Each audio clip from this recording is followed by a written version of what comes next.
Baiklah, selamat siang pada Bapak Kepala Sekolah. Selamat siang. Terima kasih sebelumnya saya ucapkan pada Bapak yang sudah memberikan saya kesempatan dan sudah meluangkan sedikit waktunya. Jadi di sini saya mendapatkan tugas dari LPTK atau kampus, di mana pada saat ini saya sedang mengikuti PPB dalam jabatan tahun 2022. Nah, tugasnya yaitu mewawancarai kepala sekolah. Nah, jadi di sini ada permasalahan yang akan saya wawancarai kepada Bapak. Yang pertama yaitu guru belum maksimal dalam memanfaatkan model-model pembelajaran inovatif. Nah, yang mau saya tanyakan, apakah guru-guru di sekolah Bapak sudah memanfaatkan model-model pembelajaran yang inovatif dalam mengajar?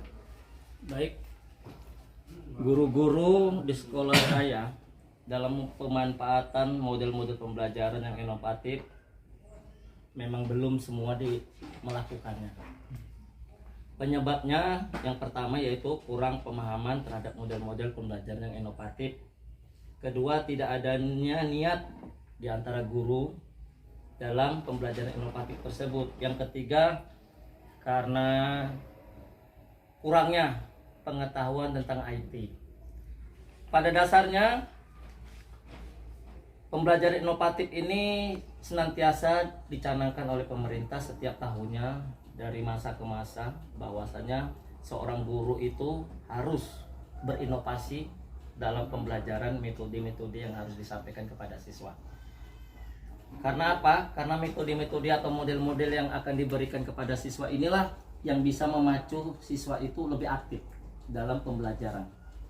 Jadi saya berusaha dan berupaya ke depannya untuk membimbing guru-guru yang belum melaksanakan pembelajaran yang bermodel inovatif, agar kiranya di masa-masa yang akan datang paling tidak kita mempunyai jangka pendek dan jangka depan bahwasanya pembelajaran inovatif ini harus kita terapkan di sekolah. Terima kasih Pak. Kemudian pertanyaan yang kedua, ini masih mengenai model-model pembelajaran yang inovatif. Nah, apa yang menyebabkan guru-guru di sekolah Bapak belum memanfaatkan model-model pembelajaran yang inovatif? Ya, tadi seperti saya bilang, guru-guru ini yang pertama tadi mungkin tidak mau belajar, mencari apa-apa pelajaran atau model-model yang mau diajarkan kepada siswa. Mereka tetap beranggapan bahwasanya model inovatif ini kurang cocok bagi mereka. Karena apa? Karena mereka belum memahami atau menguasai namanya digitalisasi, atau yaitu menggunakan komputer ataupun laptop. Jadi mereka senantiasa selalu menggunakan, terutama guru-guru yang sudah berusia lanjut, tetap menggunakan metode ceramah. Padahal metode ceramah ini sudah tidak tepat pada masa-masa sekarang ini. Terlebih-lebih sekarang kita sudah menerapkan yang namanya kurikulum Merdeka Belajar. Tapi kami berusaha untuk meningkatkan atau niat dari kami kepada guru-guru untuk senantiasa melaksanakan yang namanya pelatihan-pelatihan agar model-model pembelajaran kedepannya lebih inovatif dan bermanfaat kepada siswa. Terima kasih Pak. Nah, kemudian ada satu permasalahan lagi yang ingin saya tanyakan. Nah, permasalahannya itu membangun relasi atau hubungan dengan siswa dan orang tua siswa. Nah, pertanyaannya, bagaimana cara yang Bapak lakukan untuk menjalin relasi ataupun hubungan dengan siswa dan orang tua siswa? Baik, kalau masalah cara yang saya lakukan untuk menjalin relasi atau hubungan dengan siswa dan orang tua, kami menerapkan yang namanya 3R. R yang pertama yaitu respect, yaitu memiliki rasa hormat. Jadi antara orang tua, guru, dan siswa itu harus mempunyai rasa hormat. Rasa hormat ini harus ditanamkan sejak awal, sebelum siswa itu masuk ke sekolah dasar.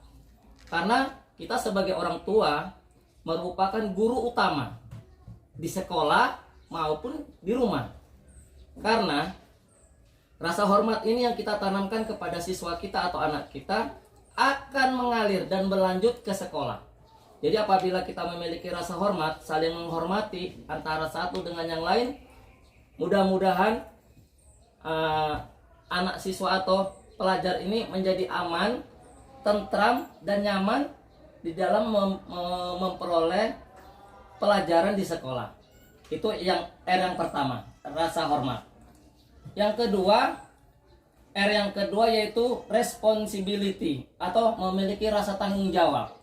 Jadi bukan hanya guru saja yang bertanggung jawab kepada siswa, orang tua juga mempunyai tanggung jawab kepada anaknya di rumah.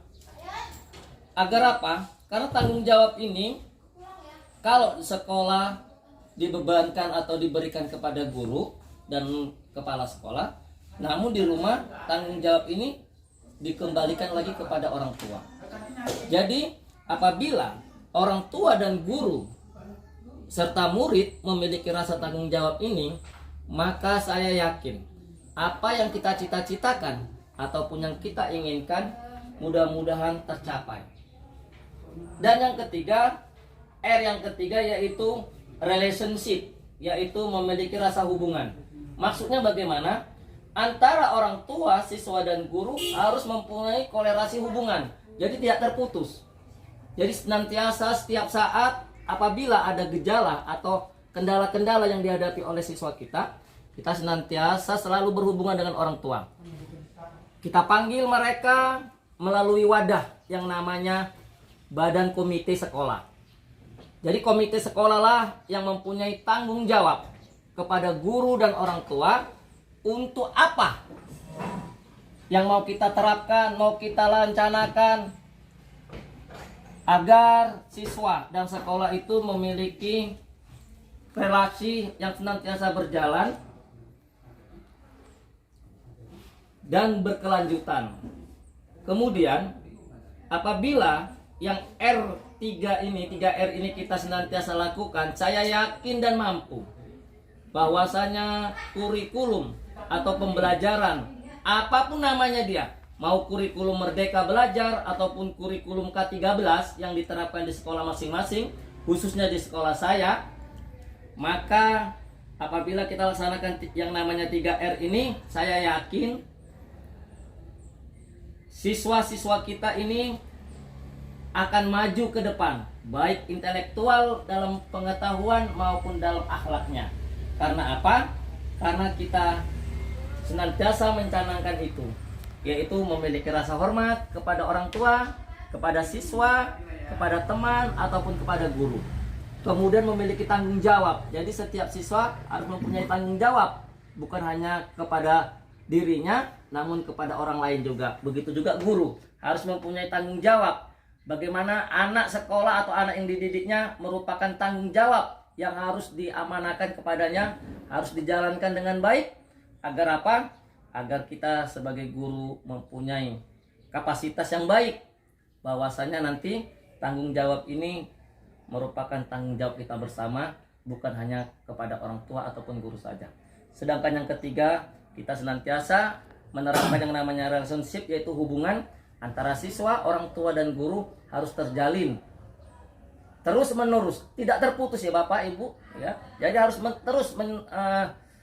terjalin senantiasa. Agar apa? Agar anak-anak kita ini apabila ada kendala atau masalah senantiasa kita dapat atasi dengan baik, tidak berkelanjutan di masa-masa akan datang. Jadi inilah yang kami terapkan di sekolah kami. Mudah-mudahan apa yang saya sampaikan mewakili guru-guru yang lain. Saya berharap kiranya ke depan nanti Bapak sebagai pelaksana tugas dalam hal ini, misalnya sebagai guru ataupun sebagai orang tua, kiranya dapat juga menerapkan yang namanya 3R ini, bukan hanya di sekolah namun juga di lingkungan keluarga kita.